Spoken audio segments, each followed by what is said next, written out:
Good morning, good afternoon, good evening, wherever you are in the world. I am Jen Sugarmeyer, your host of Mindset in the Morning. And I'm having a very interesting morning, to say the very least. I wanted to share this with you. I'm not a beauty tip expert, but it was something I thought was so much fun that I did. So I go live at 6 a.m. every single day. And so between 4:45 and 6 o'clock, I'm getting my mind ready. I do my makeup, I get ready, whatever. Anyways, so today I got ready with a spoon. I saw this thing on Facebook yesterday, and somebody actually was applying their foundation with a spoon, which usually I do my fingers or a sponge or a brush, depending on whatever I'm using. Today I used a spoon. I swear to you, you can still see, I think, some of the remnants. Anyways, so if I'm looking flawless or whatever, it's because of the spoon. I think I may start adopting this. It was like I used all of the stuff. None of it got none. There was no like residual left over. Anyway, I just wanted to share that little. I am not a beauty tip expert, but that was a really fun one for me. Um, so mindset in the morning, we are all about getting intentional about our lives, about what we want our life to look like, so that when we show up in the day, that we are that person that we imagined. I always say, is life happening to you, or are you happening to life? And I want you to happen to life. I want you to take charge of who you are, what your life looks like. I want you to be the level of happy that you want to be, the level of success that you want to be. And the truth is that you have everything inside of you. And when life is just happening to you, what does it look like? Well, you're in fear, frustration, anxiety, resentment. It's like things just happen to you and you respond. And if you asked yourself, does this serve me? If you said, does this serve me to be negative this way? Does it serve me to think this way? Then a lot of times your answer is going to be no. Would you rather be negative or positive? And if we sat and we thought about it, the answer, of course, would be no. I would rather feel good and be positive and be at peace. But the truth is that life happens. We turn on the news and we get angry at stuff that we're seeing where, the president made a decision or some attack happened or whatever it may be. And we get very emotional in a negative sense. And that impacts our whole entire well-being. I've never met anybody that said, man, I was so happy my whole life. Now I have diabetes. That's just not. Now, that doesn't mean that you weren't happy and got diabetes. My point is that when you are in a negative state, that is when you are more likely to get, because there's a direct relationship between those feelings and heart failure and heart disease and ulcers and diabetes and cancer and all these diseases that we battle. It's because of the negative things that are happening within our body, and not because we're positive. Again, it doesn't mean that there can't be a genetic thing and somebody that's very positive can still get these things, but they are separated. There's not that direct correlation. I'm so happy I got diabetes. No, I'm so negative and I'm so frustrated, I'm so angry, and I got diabetes. That would be more of the correlation there. So it's becoming intentional with who we want to be and becoming the person that we envision. This life is way too short for us to just leave it to chance. And a lot of people are leaving life to chance. And that's a little bit what we're talking about today. So yesterday we talked about being alone, and I was inspired because on Sunday night I took myself out on a date, and it was just by myself, and I wasn't going to let that opportunity pass me by. And yesterday, I don't know if my phone is listening to me or what, but which they are listening. But anyway, I was going through my phone and up on the stories, I think it was on Facebook or it was Instagram, one of the two. And I'm going through, and it was an ad for match.com. And it said something like the difference between dating as a kid and dating as an adult is, as an adult, you ask for the date or something like that. That was so kludgy. I think they were much more finesse than that. So they said, but basically, you're dating an adult when the person asks for a date. And outside of the subliminal, Jen, maybe you should go on a date with human message that I was getting from that. What resonated with me is that when you're an adult, you ask for things. But the truth is, when you're an adult, a lot of times you're just a big kid. not a lot of things change it. And I remember the first time I had this realization that adults are just big kids. I was 17 years old. I was working in a doctor's office and my boss was talking about my outfit. My boss was 50 years old and I was wearing, you could see my shoulders, but it was a long dress. I thought I was 17. How do I know what is appropriate in the adult work world? I did the best I could. I was wearing a long dress. Like, I thought it was appropriate. Apparently it wasn't. And I found out when she went to the lunchroom that she was talking to me about me because my coworkers told me. I was like, what? And that was the first time that I realized that like adults are just big kids. Cause I thought, why would she be gossiping about me? Why would she be talking about me? She's my boss. Isn't she more mature than that? But nope, apparently when you're an adult, just because you have your adult card because you're old enough doesn't mean that you do the things that you might associate with being an adult. Like, I don't know, gossiping about your employees. What? It's still to this day. I'm like, I can't believe she would do that. But that's a lot of us. And speaking up for ourselves is one of those things that is so hard for people to do. We don't, there's this level of being uncomfortable, and it doesn't matter if you're 8 or if you're 38, you still feel uncomfortable with asking. So, so the ad was, you'll know you're dating an adult if they ask for a date. But how many times, and I want you to be honest with yourself, how many times in your mind do you say, man, I just wish he would ask me out. Man, I just wish she would do something for me. Man, I just wish. And we get into our head about these wishes that we want, but we don't say anything. Why don't you say anything? Ask yourself that. Think about it. Just honestly think about something where you wanted something to happen and it didn't happen. Just think about that for a second. What was going on inside of you that stopped you from asking? Maybe it's rejection. We have this fear of rejection. What if they say no? Then what? I don't know. Play that situation all the way through. What if they say no when you ask them out? Well, then maybe don't ask them out again. Maybe that's that. What if they say no to dinner? Then, okay, maybe they had other plans. What if they say no to, and we get so in our head about what is the outcome going to be, that what if the outcome isn't negative? What if they say, yeah, let's do it. Let's go to the movies. Let's go do this. Let's go do that. And then what happens? You go have fun. But we're so wrapped up in this idea of rejection, or I don't know. We don't want to inconvenience people. That's me. If you've heard me talk long enough, you know that when my birthday comes around every year, I'm like, ugh, I don't want to inconvenience people for my birthday, which is so silly. So silly. I look at some of my friends who are they just put something on a calendar. It's no different than like, hey, who wants to go to the movies next Friday? Anybody?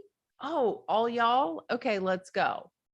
But for whatever reason, when it's my birthday, I get hung up on this idea that I'm inconveniencing people. Maybe maybe I'm afraid that nobody will show. Maybe I'm just going to be a party of one. Thank goodness I talked yesterday on the show about hanging out by myself and how much fun that is. I don't know. I don't. It's probably a combination of a lot of different things. And so I just avoid it. Usually I want you to say hi to somebody. This is the love of my life. I just saw her come over to say hi. Say hi, Booger. Look at her. Look at how cute she is. You don't want to be here, do you? Oh, but she's so sweet. Her name. Okay, bye. Okay, bye. Okay. As everything starts to come crashing down. But I don't know what it is, but there is something about my birthday every year that I don't want to inconvenience people. So what happens when I just say nothing? Then I'm disappointed. And what we don't want And this is why we're becoming intentional on this show, is because we don't want to live a life that when we're 80 years old, if we are lucky enough to make it to when we are 80, to look back and say, man, I had a lot of regrets. And so it's learning to stand up for ourselves as we go through life. And unfortunately, so many of us get paralyzed in this idea that, you know, people are going to reject us. They should just know. They should just know what I want, what I need. And I think people in couples get that way. You know, couples start to get, they know me so well that they should just do these things. I don't know about you, but I'm not a mind reader. And the older I get, this is totally serious. And it came up in a situation yesterday. I was talking with somebody and it wasn't clear. And I'm like, nope, I don't understand what you're saying. So I'm not going to try to guess if you're not clear enough. Now, you may not have been clear because you didn't want to be direct. Maybe you just weren't thinking if it would be clear enough for the other person. I don't know. There's like tons of things that could play into that. But I said, hold on, I'm not going to guess. Like, let's use our words. I think so many lessons in life goes back to just use your words, or, whatever they teach you when you're a kid, like love each other, use your words, be kind to one another, hug each other. All the lessons that we learned when we were 5 is basically what we're talking about here on the show. So first and foremost, if you are not standing up for yourself, if you are not saying exactly what you want,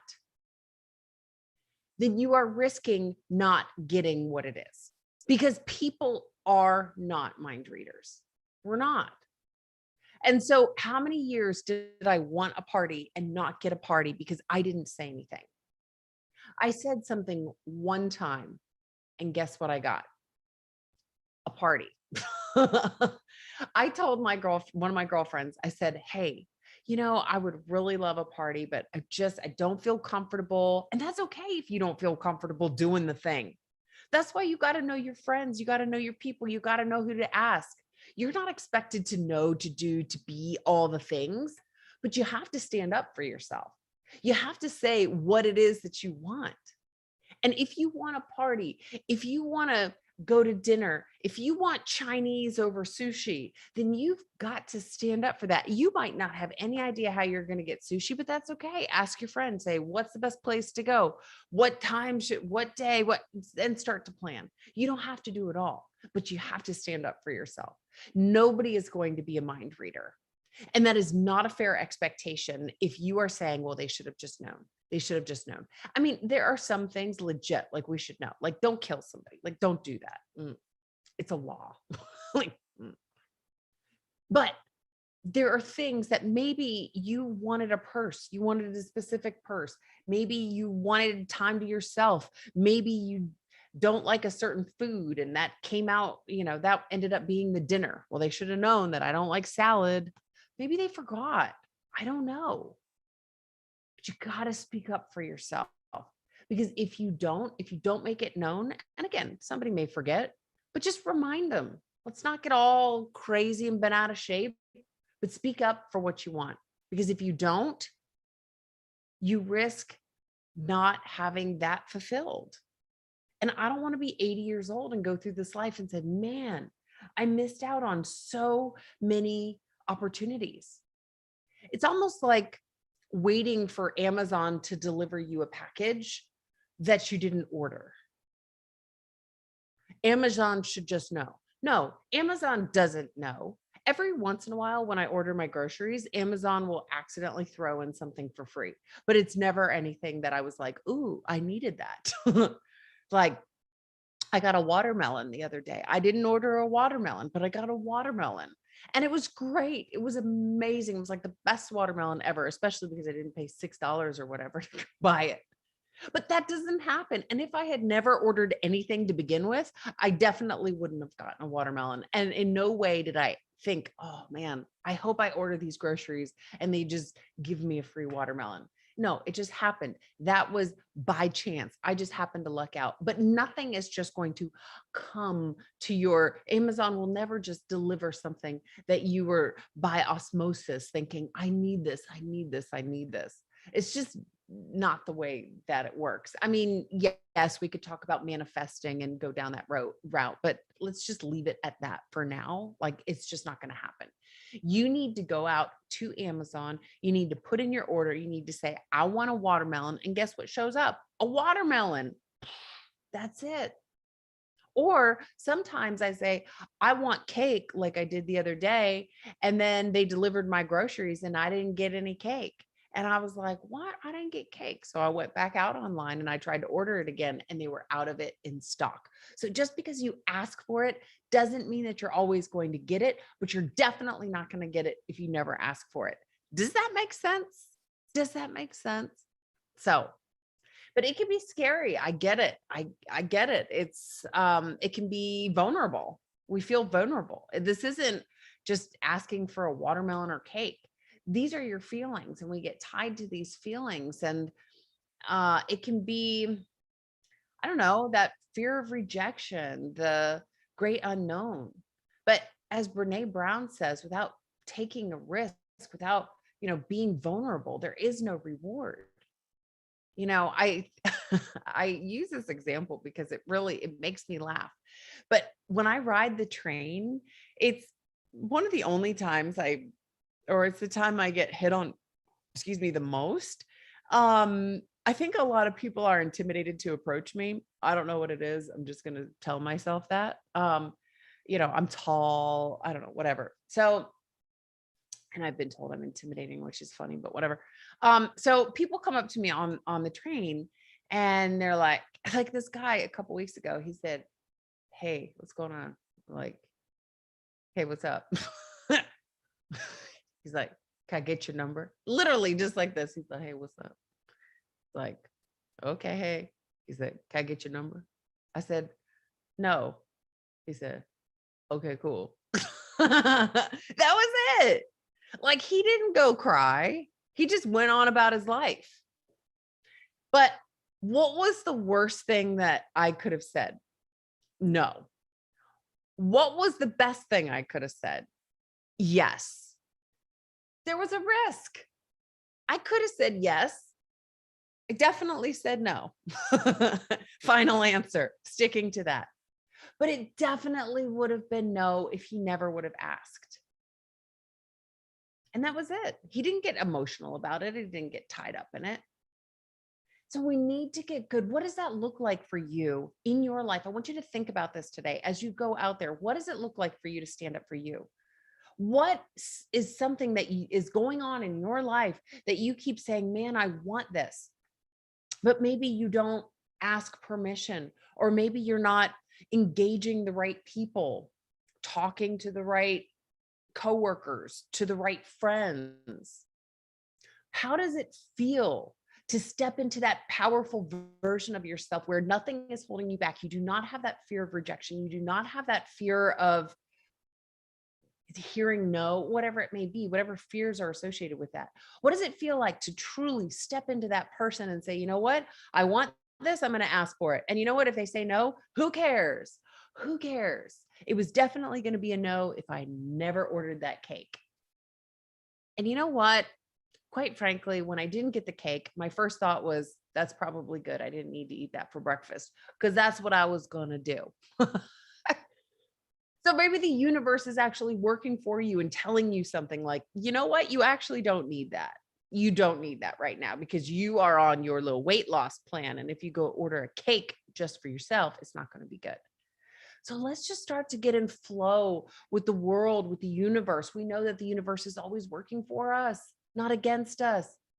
But we got to speak up for ourselves because there is no stork that's just going to drop off a baby. There's no Amazon that's like, here's the package you were thinking about. It's just not how it works. You have to stand up for yourself. And we have to get this idea of rejection out of our head. And maybe it's actually the universe that's working for you. So what does that feel like today? And I want you to think about that as you go out into the world, standing up for you. Because if you don't, who is?